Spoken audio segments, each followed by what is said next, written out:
Hello everyone. Today we will discuss about pedagogy of commerce. Meaning, nature and the scope of commerce as a school subject. So, firstly we will go with what is commerce. Commerce is a stream of education that deal with the study of trade, business, economics, accountancy, finance, legal and the managerial aspect of a business. As a school subject, it equips students with knowledge and skill related to the world of business and economical environment. That mean commerce एक ऐसा subject है जिसमें हम different चीज़ों के बारे में पढ़ते हैं. इसमें हम trade, business, economics, accountancy, legal, finance इन सभी चीज़ों के बारे में पढ़ते हैं ताकि फ्यूचर में जाके जब भी हम अपना बिज़नेस स्टार्ट करना चाहें तो जो बिज़नेस एनवायरनमेंट में क्या क्या चेंजेस हैं या क्या क्या फैक्टर्स हैं जो हमारे बिज़नेस को इम्पैक्ट करने वाले हैं उसके रिगार्डिंग हमें पहले से ही नॉलेज हो. Then we have a nature of commerce as a school subject. क्या नेचर है कॉमर्स का as a school subject? Firstly it is a interdisciplinary. Interdisciplinary का मतलब होता है ये इंटीग्रेट करता है element of economics, accountancy and the business study. Next point is practical and the vocational. जो हमारा कॉमर्स सब्जेक्ट है वो एक ऐसा सब्जेक्ट है जिसकी नॉलेज आपकी रियल लाइफ सिचुएशंस में काम आती है. लाइक अगर आपको बैंक अकाउंट के बारे में इंफॉर्मेशन है that is a part of banking and the financial services of a subject as a commerce. But इसकी रिक्वायरमेंट आपको आपकी डे टू डे लाइफ में भी ज़रूरत पड़ती है. Then it's a dynamic. Dynamic का मतलब होता है it's change with the changing environment. ये स्टैटिक नहीं है, ये रिजिड नहीं है. जैसे जैसे बिजनेस एनवायरनमेंट चेंज होगा आपकी पॉलिसीज़ भी बदलती जाती हैं. Then it is a skill oriented. Skill oriented का मतलब होता है ये एनालिटिकल थिंकिंग पे बेस्ड होता है. ये आपकी रिजिड थिंकिंग पे बेस्ड नहीं होता. इसमें आपको एनालाइज करना होता है और फिर उसके बाद डिसीजन मेकिंग पावर को स्ट्रॉन्ग करना होता है. Then it promote entrepreneurship development. Entrepreneurship development का मतलब होता है सेल्फ एम्प्लॉयमेंट को जनरेट करता है.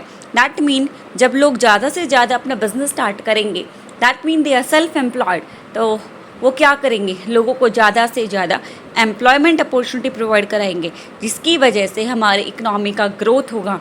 बिकॉज लोगों को एम्प्लॉयमेंट अपॉर्चुनिटी मिलने की वजह से उनकी जो डेली स्टैंडर्ड ऑफ लिविंग है वो इम्प्रूव होगा, परचेजिंग पावर पैरिटी बढ़ेगी, उनका इकोनॉमिकल स्टेटस बढ़ेगा जिसकी वजह से वो क्या करेंगे, अपनी जो एक्सपेंडिचर्स है उनको इंक्रीज़ करेंगे जिसकी वजह से पैसा इकोनॉमी में वापस आएगा. Then it is a socially relevant. Socially relevant का मतलब होता है commerce student deal with the goods and services that meet socially needs. It include ethical consideration and the corporate social responsibility. Corporate social responsibility का मतलब होता है कि आपको आपके बिजनेस जब भी आप अपना बिजनेस स्टार्ट करते हैं या अपने बिजनेस को रन करते हैं तो जब आप एक पर्टिकुलर टर्नओवर तक पहुंच जाते हैं या आपका नेट प्रॉफिट 5 करोड़ से ज़्यादा है तो आपको अब उसका 2% कॉर्पोरेट सोशल रिस्पॉन्सिबिलिटीज़ में लगाना होता है. Then it's a global perspective. Global perspective का मतलब होता है इंटरनेशनल करियर बनता है आपका, ग्लोबल प्रेजेंस बनती है आपकी जिसकी वजह से आप ग्लोबल एरिया में ट्रेड कर सकते हो. Organisational understanding. ऑर्गेनाइजेशन में लोगों को समझने की पावर बढ़ती है by your formal and the informal communication. Ethical and the legal awareness. आपको पता होता है कि कॉर्पोरेट गवर्नेंस क्या होती है, आपको पता होता है कि कैसे एथिक्स के अकॉर्डिंग हम अपने बिजनेस को रन कर सकते हैं.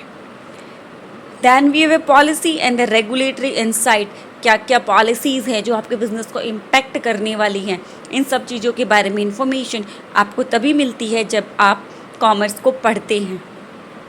Use of ICT. ICT का मतलब होता है information and the communication technology. Then we have a sustainable awareness. Sustainable awareness का मतलब होता है कि आपको जो भी रिसोर्सेज का आप यूज़ करेंगे उनका यूज़ इस तरीके से करो ताकि आप भी उनका यूज़ कर सको और फ्यूचर में आने वाली जनरेशन भी उन रिसोर्सेज का प्रॉपर यूज़ कर सके. Then we have a skill development orientation. ये लोगों की स्किल को डेवलप करता है. एंटरप्रेन्योरशिप एबिलिटी को बढ़ाता है, कम्युनिकेशन एबिलिटी को बढ़ाता है, डिसीजन मेकिंग पावर को स्ट्रॉन्ग करता है.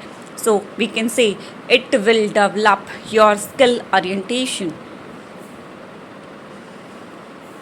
Next topic is scope of commerce in the school subject. क्या क्या स्कोप है कॉमर्स का as a subject. Firstly we have accountancy. In accountancy we record financial statement. Company का प्रॉफिट कितना है, लॉस कितना है, कैश फ्लो स्टेटमेंट्स क्या है, फंड फ्लो स्टेटमेंट्स क्या है, बैलेंस शीट क्या है, जिसकी वजह से हमें कंपनी की ट्रू फाइनेंशियल पोजीशन का पता लगता है. Then we have a business study. Business study में आप बिज़नेस के बारे में पढ़ते हो, कितने टाइप के बिज़नेस होते हैं, बिज़नेस को कैसे मैनेज किया जा सकता है. All these are the part of business study. Then we have economics. Economics में आप क्या पढ़ते हो, इकोनॉमिक्स में आप पढ़ते हो कैसे आप जो डिफरेंट एक्टिविटीज़ है, production, consumption, investment and exchange, इन सब एक्टिविटीज़ का कैसे यूज़ किया जाएगा, कैसे फैक्टर ऑफ प्रोडक्शन से आप रिवेन्यू जनरेट कर सकते हो, कैसे आप माइक्रो और मैक्रो इकोनॉमिकल प्रिंसिपल्स को अप्लाई कर सकते हो. Then we have e commerce. E commerce का मतलब होता है कैसे आप अपने बिज़नेस को डिजिटल प्लेटफॉर्म पे लेके जा सकते हो, ऑनलाइन लेके जा सकते हो, ताकि आप अपने ट्रेड को एनहांस कर सको. Banking and the financial awareness. Banking के बारे में, पॉलिसीज़ के बारे में पता होना, like fiscal policies, monetary policies, ये आपकी कैसी पॉलिसीज़ हैं, फाइनेंशियल इंस्ट्रूमेंट क्या है, फाइनेंशियल प्रोडक्ट्स एंड सर्विसेज क्या है हमारे. ई कॉमर्स का मतलब होता है अपने बिजनेस को डिजिटल वे में लेके जाना, ताकि सब पूरे ऑल ओवर द वर्ल्ड आप ट्रेड कर सको. Taxation in the GST. कितना % टैक्स लगेगा, आप कौन सी जीएसटी स्लैब के अंडर आते हो, ये सब इन्फॉर्मेशन आपको तब पता लगती है जब आप कॉमर्स पढ़ते हो. Business law. बिज़नेस के रिगार्डिंग बिज़नेस में क्या क्या चीज़ें हम पढ़ेंगे, company law, contract act, agreement क्या होता है, कॉन्ट्रैक्ट क्या होता है आपका, सेल ऑफ गुड एक्ट क्या होता है, हमारे नेगोशिएबल इंस्ट्रूमेंट एक्ट क्या होता है, इन सब की इन्फॉर्मेशन हमें बिज़नेस लॉ से मिलती है. Marketing and advertisement. कैसे हम अपने प्रोडक्ट को प्रमोट करेंगे, कैसे हम उसकी ब्रांडिंग करेंगे, कैसे उसकी लेबलिंग करेंगे, कैसे सेल्स प्रमोशन करेंगे, कैसे पैकेजिंग करेंगे, कैसे पर्सनल सेलिंग करेंगे, ताकि हमारा प्रोडक्ट ज़्यादा से ज़्यादा बिक सके. Human resource management. जो हमारे पास एक ह्यूमन रिसोर्स है, ह्यूमन रिसोर्स क्या है, हमारे बिजनेस की बेसिक रिक्वायरमेंट है. अब हमें उसका कैसे ऑप्टिमम यूटिलाइजेशन करना है, ताकि हम उससे क्या कर सके, मैक्सिमम आउटपुट जनरेट करा सके. Logistic and the supply chain management. कैसे हम अपनी इन्वेंट्री को मैनेज करेंगे, ताकि हमारे पास कभी भी बहुत ज़्यादा इन्वेंट्री ना बचे, जिसकी वजह से हमें लॉस अराइज होने की सिचुएशंस ज़्यादा बढ़ जाती हैं. International trade. कैसे हम अपने इंपोर्ट को कम करें, एक्सपोर्ट को बढ़ाए, बैलेंस ऑफ पेमेंट को फेवरेबल बनाए, बैलेंस ऑफ ट्रेड को फेवरेबल बनाए. Financial literacy.